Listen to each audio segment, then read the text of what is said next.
बिहार सरकार के पूर्व मंत्री रेणु कुशवाहा हुई एनसीपी शरद पवार गुट में शामिल। एमए न्यूज के लिए नीरज कुमार की विशेष रिपोर्ट पटना से।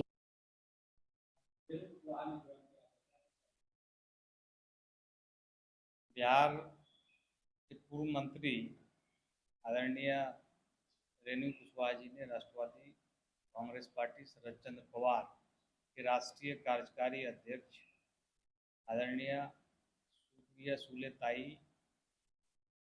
वो राष्ट्रीय महासचिव आदरणीय राजीव झा जी के शर्मा जी के समक्ष सदस्यता ग्रहण की है और इसका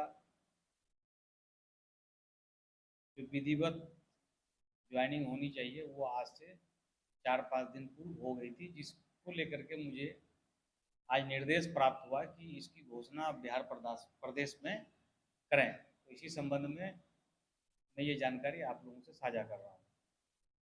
क्या लग रहा था कि जिस तरह से लगातार एनसीपी एसपी में जो है जिस तरह से जो ज्वाइन कर रहे हैं तो बिहार में कितना मजबूत होगा एनसीपी?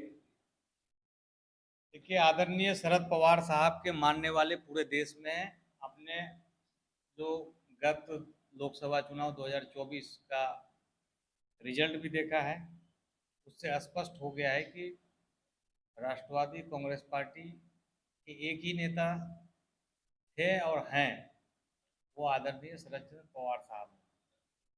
और पार्टी टूटी, उसका कोई भी किसी प्रकार का इफेक्ट जो है माननीय शरद पवार साहब के ऊपर नहीं दिखा। और उनके जो कार्यकर्ता हैं, पार्टी के पदाधिकारी हैं, उन लोगों ने भी अपना मनोबल को गिरने नहीं दिया और मजबूती से माननीय पवार साहब के साथ कदम से कदम मिलाकर चलने का काम किया। और वह परिणाम है कि आज बिहार प्रदेश राष्ट्रवादी कांग्रेस पार्टी शरद चंद्र पवार में पूर्व मंत्री आदरणीय रेणु कुशवाहा जी, पूर्व प्रदेश अध्यक्ष जन अधिकार पार्टी श्री राघवेंद्र कुशवाहा जी सहित कई अन्य वरीय नेताओं ने सदस्यता ग्रहण की है।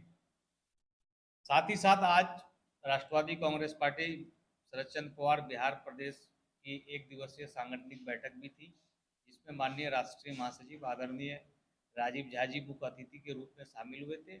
हम लोगों ने समस्त पार्टी के पदाधिकारी कार्यकर्ताओं से आगामी विधानसभा चुनाव को लेकर के, उसकी तैयारी को लेकर के समीक्षा भी किया है। संगठन को किस प्रकार से मजबूत किया जाए उस पर भी चर्चा की है। और हम लोगों ने कुछ कॉमन मिनिमम प्रोग्राम बनाए हैं कि हम लोग को किस प्रकार से संगठन को धारदार करना है, चाहे वो जिला स्तर पर हो, प्रखंड स्तर पर हो, या पंचायत हो, या वार्ड स्तर पर हो। तो इसलिए कई प्रस्ताव भी लिए गए हैं और उन प्रस्ताव पर हम लोग काम करेंगे। और आने वाले दिनों में माननीय शरद पवार साहब का भी बिहार दौरा होना है, माननीय राष्ट्रीय कार्यकारी अध्यक्ष सुप्रिया सुले ताई जी का भी बिहार दौरा होना है, और साथ ही पार्टी के जितने भी वरीय नेतागण हैं उनका भी होना है। तो जो राष्ट्रवादी शरद चंद्र पवार अपनी खोई हुई ताकत को वापस करने के लिए प्रयास कर रही है, मुझे पूरा यकीन है। और जो कार्यकर्ताओं और नेताओं का सहयोग हम लोगों को मिल रहा है, इससे स्पष्ट है कि माननीय पवार साहब के मानने वाले अभी हैं। और जो उन्होंने देश के लिए काम किया है और धर्मनिरपेक्ष ताकत को मजबूत करने के लिए जो काम किया है, उसके मानने वाले हमेशा की तरह आज भी वही है। वक्त बोर्ड संशोधन बिल लाया जा रहा था, क्या? देखिए, इस संबंध में पार्टी के राष्ट्रीय महासचिव माननीय राजीव झा जी ने अपने बयान में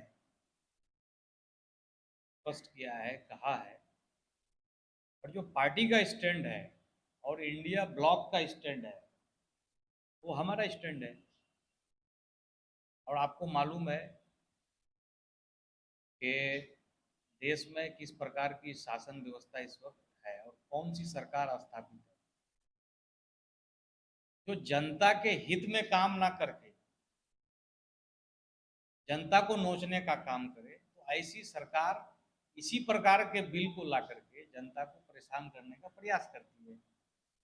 और ये जनता ने उनको सबक सिखाने का भी काम किया है। और नैतिकता के आधार पर देखा जाए तो जो 400 की बात करते तो उन्हें इस्तीफा देना चाहिए, और सरकार चलाने का उनको जनता ने हक नहीं दिया है।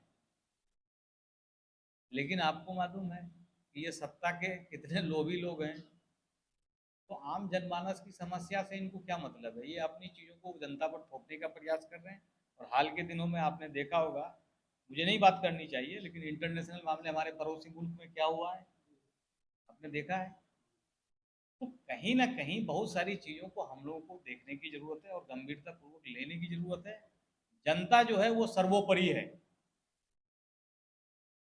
और देश का मालिक जो है वो जनता है। जनता तय करती है कि कौन सी सरकार कितने समय तक सत्ता में रहेगी और रखना है। लेकिन कुछ सरकारें ऐसी होती है कि वो अपने मन से और तानाशाह हो जाती है। तो कहीं ना कहीं जो विगत लोकसभा चुनाव 2024 में परिणाम आया, इससे स्पष्ट संदेश गया है कि भारत में तानाशाह की कोई जगह नहीं है। 2025 विधानसभा चुनाव में क्या कुछ आप लोग की रणनीति रहेगी, कितने सीटों पे आप लोग लड़ेंगे? देखिए, आज की जो हम लोगों की एक दिवसीय सांगठनिक बैठक थी, इसमें हम लोगों ने 100 सीटों पर मजबूती से संगठन को मजबूत करने का संकल्प लिया है, और साथ ही साथ चुनाव हेतु कार्यकर्ताओं को तैयार रहने के लिए भी स्पष्ट संदेश दिया है। के लिए कमर कस लें। ऐसे में हमारी तैयारी 100 सीटों पर मजबूती से चल रही है। वैसे देखा जाए तो 243 सीटों पर हमारे लोग हैं, हमारे कार्यकर्ता हैं, पार्टी के नेता हैं, और हम लोग लगातार समीक्षा करेंगे। और हम लोगों ने एक एजेंडा भी बनाया है कि प्रत्येक महीने में हम एक समीक्षात्मक बैठक करेंगे और जानकारी लेंगे कि हमारी स्थिति क्या है, और हमें अगर समय आएगा तो हम 100 सीटों पर क्यों, हम 243 सीट पे भी लड़ने के लिए तैयार रहेंगे।